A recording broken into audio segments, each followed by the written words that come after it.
Does anyone else feel like game developers have shattered the trust of the average consumer? I don't know about you, but there will be days where I log on a Discord to play games with my friends, and I met with a big problem. There's absolutely no games to play, but I don't want to chance it with buying any new games. It's risky nowadays. Every time I see a new game that could potentially be a big thing for me and my friends, there's always so much hesitation that goes on before hitting purchase. And I think it's justified, but there's something that you could be doing to alleviate this as well, so I'll let you know at the end. But for now, hear me out. Perhaps we're just old now. Nah, I'd just say we're getting old of developers pulling the most nonsensical plays I've ever seen. It's not that modern day gaming doesn't feel like how it used to. No, it's that it is literally different from how it used to be. Every game since Fortnite has released has been drooling at the idea of this free-to-play format. Now, I've dived, holy shit. Now, I have dived specifically into that topic before, but now we're talking about the whole picture and the result of the industry going down this path. And it may seem like I'm contradicting myself in a previous video I made where I told you to seek out the fun you once had with your old reliable games, but that video wouldn't have had to exist if it weren't for this video and the current situation surrounding the gaming industry. Alright, what I'm about to say isn't exactly quantifiable, it's more of a feeling, but let's try something. It's 2024, let's sit down and buy a multiplayer game. Something new, something fresh. Let's look at our checkboxes. Is fun, obviously. Is not old as shit. Not saying that old games are bad, but we're looking for something fresh to really eliminate our boredom for a while. Has longevity. What the fuck just happened? Gives me a reason to play outside of superfluous shit. Nothing! Big name games have changed from unique individual experiences that you could share with friends to corporate investments that I gotta do research on to make sure they're not plagued with shit that'll make me not want to play after 2 hours. Games just don't come standard with the same meat and potatoes that they used to. And getting those fundamental features back requires you to whip out your wallet. It's not nearly as exciting to get a new game anymore. Don't believe me? The next Battlefield after 2042 got mentioned by EA CEO, and he says it will be a tremendous live service. Why don't you look excited? The free-to-play plague, along with other industry standards, such as the classic "we'll finish it if it sells well" technique, lead to people like me hating the process of buying new games. Like, I was looking at Hades 1 and 2. I've never heard anything negative about these games, and I'm sat here on the purchase screen like, is this worth my $20? Maybe there's something more worth my $20. It's only $8, but I mean, like, maybe it's right over $6. Am I Mr. fucking Krabs? I can't trust anyone. Which is fucking ridiculous, right? See, the best types of games are the fat fruit.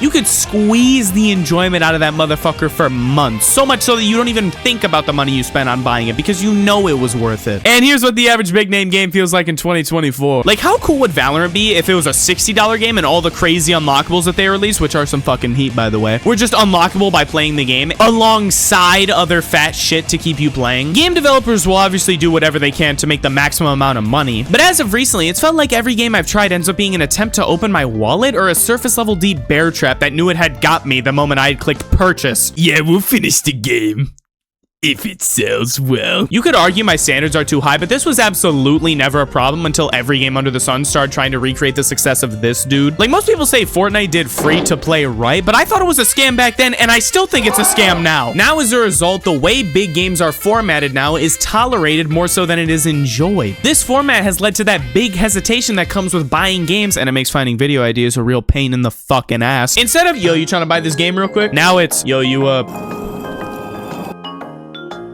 trying to buy content warning.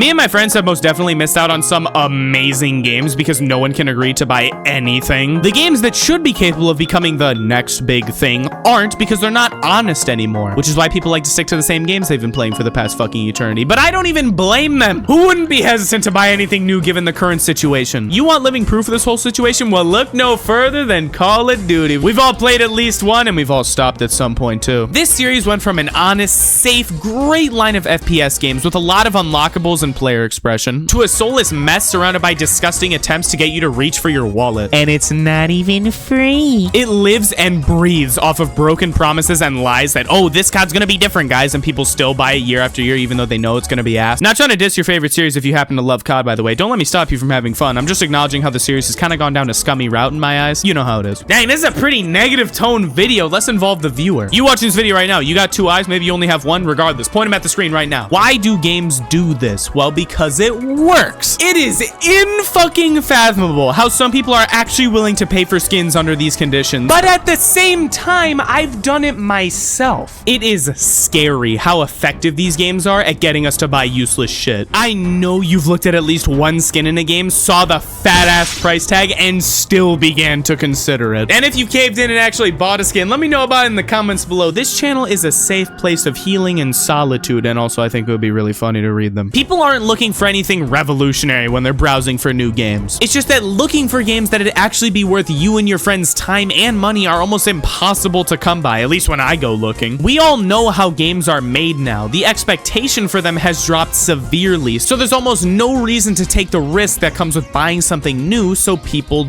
don't. So Togo, you just wake up and wanted to complain today? Well, it's actually a weird parallel that I think made for a good piece of content, because, you know, I want to buy games, but I don't want to buy games. You see what I'm saying? Okay, but realistically, what the fuck are you going to do about it? Well, realistically, the only move we have is you. As I said, I know it's tempting to buy the next battle pass or the new skins or the other stuff like that, but you need to take a step back and realize what you're doing. Before, it was $60 for a game with everything in it. Now it's, here's a free-to-play game, but please hand over $25 for 0.1% of the content in it. Stop being played by these big developers. You don't need to play into this garbage format to enjoy the game, and if shit like this is the only reason you're playing a game, you probably shouldn't be playing it in the first place. People who continue to play into this predatory format are the same people who inadvertently encourage and support the way scummy games are made now. Until things manage to shape back up, it will continue to feel like games aren't the same anymore, and your wallet will continue to live in constant fear and paranoia when it comes to buying new games. So raise the standard for modern gaming back up and support honest developers who don't try to pull this nasty stuff on you. Remember, big games are like this because it works, but that doesn't mean the old format doesn't work. Just look at Helldivers 2. It's a $40 game where everything is unlockable, and it is still sweeping the gaming industry, even after the biggest hiccup I've ever seen in my entire life. So despite me personally not really enjoying the game, I love seeing it get support. And I adore seeing games like Ultra Kill or like Animal Well shit on corporate games just for being a great, honest experience all around. It's so cool to see. So please, more games formatted like this. We love this shit. I want to see more of these honest games. Now wait.